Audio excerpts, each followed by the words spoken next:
projeto Memórias UFTM tem como objetivo resgatar a trajetória de servidores que contribuíram para a história da instituição. O episódio de hoje tem o prazer de receber a servidora Dalva Pereira da Silva. Seja bem-vinda, Dalva. Obrigada, Regina. Tudo certo. Vamos contribuir com a história, né, da universidade, né? E você tem muita história, hein, Dalva? Tem muita história, não. Tem. Você pode começar me falando como foi que você escolheu a UFTM como local de trabalho? Eu digo assim que foi a UFTM que me escolheu, né? Na época, FMTM, né? Que me escolheu. Eu tinha passado um concurso do Banco do Brasil e vim aqui em Uberaba, estava em Belo Horizonte, estava em Uberaba para, tipo, despedir. Eu estava morando lá e vim aqui, assim, ia ficar um ano, né, sem férias e tal, e vim aqui. Quando eu cheguei aqui, meu chefe, que tinha sido meu chefe numa empresa né, privada, falou, nossa, eu estava te procurando, nós temos um serviço para prestar para a FMTM e a gente está precisando de você. Na época, eu era programadora de COBOL. E ele me convidou. Aí eu falei, não, mas eu passei num concurso do Banco do Brasil e tal. Aí ele me perguntou quanto que eu ia ganhar. Aí eu falei, ele, não, mas para Belo Horizonte é muito pouco. Eu vou te pagar o dobro e você vai vir para Uberaba. Eu fiquei, assim, para Uberaba sempre, né? Também foi a minha casa, a minha primeira casa. E aí acabei vindo e prestar serviço. A gente tinha um instituto de desenvolvimento tecnológico e que prestava serviço para o Uniub e para o FTM, né? Na época, FMTM. E foi assim que começou a história. Eu comecei a fazer folha de pagamento, contabilidade, né? Desenvolver os sistemas mais administrativos. Em que ano que foi, Dalva? 1986, por aí. E você pode nos contar como que era a universidade naquela época? Era uma grande família, né? Assim, todo mundo se conhecia, os alunos, os professores, os servidores. Então, a gente fazia era uma integração era completa, assim. Os alunos acabavam virando nossos filhos, né? Que a gente cuidava, a gente sabia, a fulana está né, passando um problema, que está fora de casa, é muito nova. Então, a gente sabia da vida de todo mundo e dos professores também. Então, a gente era meio uma família, assim, né? Nós éramos poucos, né? Nós éramos em uma família muito pequena e aí era uma grande família, assim, que eu amava vir para o trabalho, né? Eu acordava já cantando, né? Para vir trabalhar. Então, era um ambiente muito, muito, muito saudável, muito gostoso, muito caloroso, né? Então, lógico, né? Tinha as coisinhas, mas que a gente é humano, né? Mas, assim, eu só tenho minha memória afetiva naquela época, era assim, é muito grande. E qual era a sua função naquela época? Então, na minha função era operadora de computador, mas eu fazia programação, eu fazia os sistemas, né, da universidade. Então, eu era programadora. Na época, a gente falava programadora, né? E aonde que era? Onde ficava esse setor? Nós funcionamos em vários lugares, né? Então, assim, nós chegamos a trabalhar, a maioria do nosso tempo foi dentro do hospital, aquela entrada principal da Santa Casa, sabe? Aquela em frente ao tênis ali. Ali era o nosso departamento, foi onde funcionou mais tempo. Mas estivemos num corredor, depois fizeram a sede, aí nós fomos lá para Carlos Rodrigues. Mas, assim, a maioria do tempo foi realmente na Santa Casa, né? Na antiga Santa Casa. O departamento de informática começou naquela época lá. Teve outros lugares, mas a gente ficou muito pouco tempo. Assim, era cigano. Até num prédio que ali hoje são consultórios, a gente alugou para a gente ter. Mas todas essas também foram bem pouco tempo, né? Bem temporário, assim, 3, 4, 5 meses. Não chegou nem um ano. E aí, até fizeram a sede do Departamento de Tecnologia, né? E a gente foi lá para Carlos Rodrigues. E assim, você é famosa como professora de informática. né? Então, já outros participantes vieram aqui e contaram dessa sua história. Foi assim, foi uma época assim, quando a gente parou de desenvolver esses sistemas, né? Não parou, assim, os sistemas, eles estavam já consolidados. E aí a gente precisava treinar os servidores para usar que assim, aconteciam as histórias, sim, muito engraçadas, assim, sabe? Que a pessoa falava assim, olha, o computador não ligou, não quer ligar. Aí eu descia, ou subia, né, dependendo do local onde estava. Chegava lá, porque às vezes, assim, não ligou o vídeo, não ligou a tomada. Então, assim, era tudo muito novo, né? A informática era uma coisa nova para todo mundo. Então, aí eu brincava com o pessoal, escuta, na sua casa o liquidificador funciona, se você enfiar na tomada e apertar um botão? Aí ela falou assim, não. Eu falei, então, o computador é a mesma coisa. Você tem que ligar na tomada e apertar um botão para ela funcionar, senão funciona. Então, assim, no começo, alguns professores teve resistência, falava que, não, meu departamento funciona assim e vai continuar assim. Então, assim, aí a gente foi, né, assim, tipo, mineiro, né, mingau, né, quente, a gente vai comendo pelas beiradinhas, né? Então, a gente foi com calma. Aí a gente, não, professor, mas é assim, assim. Um desses, né, que eu posso até citar o nome, que ele sempre me... Dr. Hamid. Ele foi um que era contra. Não, eu não quero isso aqui. Aí, assim, foi muito legal, porque depois ele foi envolveu tanto com...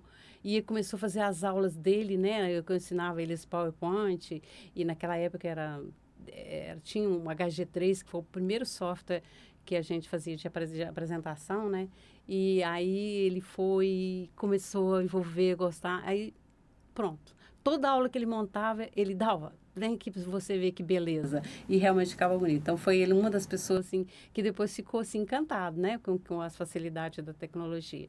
E a gente treinava tantos professores, né? Com software para eles, né? Hoje, né? Os apps, né? A gente, na época, chamava software. E a gente ensinava eles para as aulas, para a defesa deles de, né? Mestrado, doutorado. E foi, sim, interessante. E para os servidores, né, nos trabalhos administrativos. Então, eu treinei muita gente, né? Então, foi assim, uma época, assim, muito gostosa. Assim, foi legal, eu não conhecia esse lado meu, né? Que eu era muito técnica, não conhecia esse lado meu assim, você é muito didática, você faz a coisa parecer fácil. Então, foi legal. Então, treinei muita gente. Você exerceu quais funções, né? Você falou desse lado, né, seu didático e pela sua história você passou pela comunicação, né? Então, como que foi essa transição, né, de sair, né, dessa área de programação para a área de comunicação? Então, eu fiz marketing, né? Depois estava assim, antes de fazer tecnologia, eu já tinha feito jornalismo, né? Não jornalismo, eu fiz comunicação social, com habilitação em jornalismo. E o que aconteceu na época? Eu fiquei muito empolgada com a comunicação. É porque eu gosto muito de falar, né? Então, de me comunicar, de conversar, de gente, de pessoa, de contar história, de ouvir história. Então, quando a universidade estava passando, né, por uma transformação, e a reitora, ela queria que falou, Dalva, a gente está querendo uma nova proposta, porque quando eu assumi a comunicação, nós não tínhamos redes sociais, não tinham... assim, a única coisa que a gente tinha era o site, que era uma porta meio labirinto, era difícil. Se você entrava, você não conseguia sair, era difícil chegar na saída. Então, era um software era um site bem difícil de navegação. E, então, da minha facilidade, tanto com a comunicação, que tinha formado em marketing, e tanto de tecnologia, ela queria uma pessoa que tivesse o meu perfil. Como ela foi no banco lá de talentos e descobriu que eu era uma pessoa que, né, seria uma pessoa ideal para assumir a comunicação, tanto a Rosa como a Carla. e a reitora. Elas três, assim, acharam que eu seria um bom nome. Então, aí eu cheguei e foi assim, eu fiz o que pude, né? Assim, o que eu tinha de ferramenta, mudamos o site. Não ficou o ideal, mas, assim, melhorou bastante, não era mais lembrado, já era mais fácil de navegar. A gente criou as redes sociais para a gente ter mais uma integração com os alunos, porque é onde eles se comunicavam, onde que eles, né, onde que eles iam, os espaços que eles tinham eram nas redes sociais. Então, a gente criou todas essas redes e tinha uma comunicação, uma linguagem mais parecida, mais informal, onde a gente podia falar mais informalmente, já que o site era bem, né, uma linguagem mais organizacional, mais não é séria, mas é mais organizacional e é, mais formal, isso, mais formal, essa palavra. Dessa sua trajetória na UFTM, né, que antes FMTM, tem algum momento assim que foi marcante para você? Foi, então, essa transição, sabe, de sair de um computador, assim, da época que eu comecei a trabalhar com dar os cursos, né, como treinadora e tal. Eu não falo professora porque, na verdade, não era a minha, né, na formação, né, só tinha uma habilidade para comunicar e para transmitir, e então eu achei que foi muito legal, assim, então todo mundo fala, nossa, eu achei que eu não fosse aprender, porque era uma coisa muito nova, sabe? Aqui para Uberaba, assim, informática era uma coisa muito nova, assim, né? Então foi assim muito prazeroso essa transmissão, sabe, de conhecimento. Aí vê a pessoa, aquelas pessoas mais idosas, que assim, teve uma história, pode contar a história engraçada? Pode. Teve uma história que uma senhora, bem já mais idosa, né? Essa eu não vou falar o nome, não. E ela não conseguia pegar o mouse. Ela tinha osteoporose e ela, assim, ela pegava o mouse, mas com tanta força, e eu ficava aqui, assim, preocupada, porque eu sentia que os dedos dela estavam até, assim, sabe, assim, sei lá, estralando, né? Aí ela pegava, ela quase passava para o outro computador e não ia na opção que ela precisava ir. Aí ela começou, eu falei assim, não, vamos fazer o seguinte, solta um pouquinho, aí eu peguei na mão dela, falei assim, solta um pouquinho, e relaxa, vamos fazer rodinha primeiro. Não tenta ir na opção que você quer, não. Vamos usar o mouse, mas da maneira mais leve, porque ele não corre, ele é um ratinho, mas ele não corre, ele fica quietinho, então você pode fazer à vontade. Aí ela começou, eu fiz, faz a rodinha, faz a rodinha, vai fazendo rodinha, vai tendo uma intimidade com ele. Aí eu fui ver outro aluno, né? Aí ela pegou e falou assim, não, professora, ai, tem que parar de fazer rodinha, que já tá com labirintite. Então, era assim, umas coisas assim, tudo muito novo, né? Então, mas deu certo, ela usou bem, e ela depois assim, então assim, aí você me fala que momento foi marcante. Esses momentos foram marcantes, sabe? De você conseguir transmitir para a pessoa senta ali, ela não consegue nem navegar, né? Não pegar nem no mouse da maneira correta, a pessoa ali fazer as tarefas dela e achar que aquilo ali realmente melhorou muito a vida dela. Então, assim, eu acho que a gente vive por isso, né? Para melhorar a qualidade de vida das pessoas. Então, esses momentos me remetiam a coisas bem... que eu, assim, eu tenho muita saudade, entendeu? Muito bom. E pessoas marcantes. Tem pessoas assim que Ai, você... tem muitas.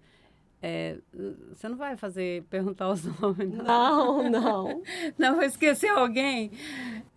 Mas assim, são pessoas assim vou citar um nome, eu gosto de citar nome. Assim, uma das pessoas mais marcantes para mim na universidade, que foi o professor Prata, né?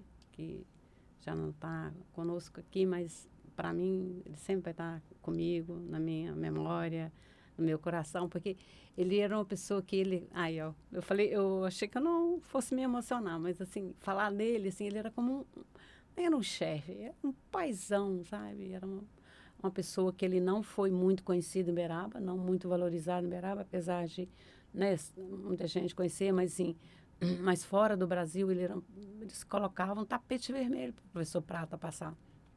E eu tive a honra de conviver 17 anos com ele. E ele, assim, ele era uma pessoa incrível, de um conhecimento, de uma humildade. Ele tinha hora que ele esquecia que eu era da tecnologia, que eu não era médica. Que aí a gente fazia os projetos juntos, né? Na hora que ele tinha... a gente trabalhava nas doenças infecciosas, em todas as regiões endêmicas. Na hora que eu sentava no computador para fazer os cruzamentos de dados, eu tinha que entender. Aí ele sentava e me explicava como que... porque eu sou aluno da medicina, entendeu? Assim, ele era um mestre mesmo. Tudo que ele ia falar, então ficava mais fácil.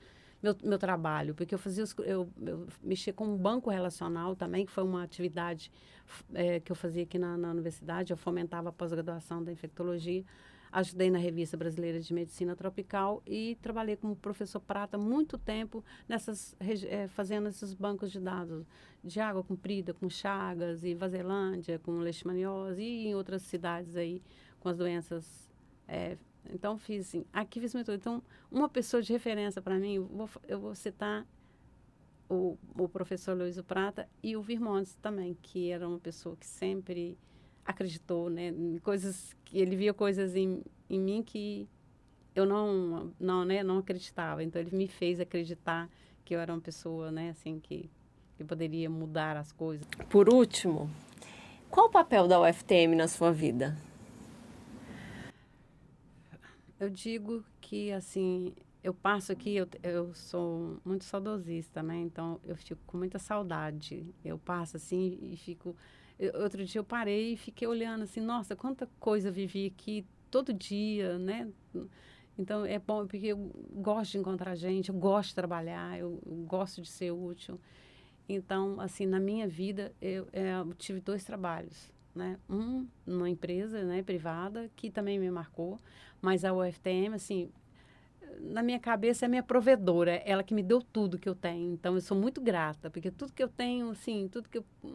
né, o professor Prata já falava assim, você precisa de 2 coisas. Você precisa de uma casa confortável para você morar e um carro que poder te levar aos lugares para você ir, né, com mais conforto e rápido. Você precisa dessas 2 coisas.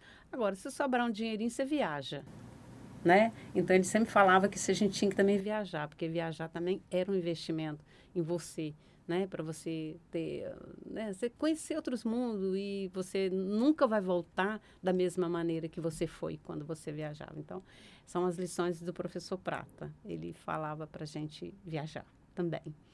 E aí, ela me deu isso tudo. Ela me deu minha casa, né? Que é uma casa confortável. Me deu um carro que anda legal. E me deu a oportunidade de, até hoje, né? Aposentada, mas de poder viajar e conhecer outros mundos, outras culturas, que eu acho muito interessante. Isso. Eu agradeço a sua participação, foi um prazer ouvir as suas histórias, né? Você sempre trouxe muita alegria, né? Então, para mim, você remete à alegria, né? E foi muito bom ter você aqui, ouvir um pouquinho das suas histórias. Eu agradeço muito. Obrigada. Sempre às horas, Regina. A memória vai falhando um pouquinho, mas, assim, tem muita coisa ainda que a afetiva fica, né? Fica e a gente... É bom poder colocar isso, né, para as outras pessoas e colocar para fora para a gente reviver também. Tá? Obrigado você também pelo convite, tá? Obrigada.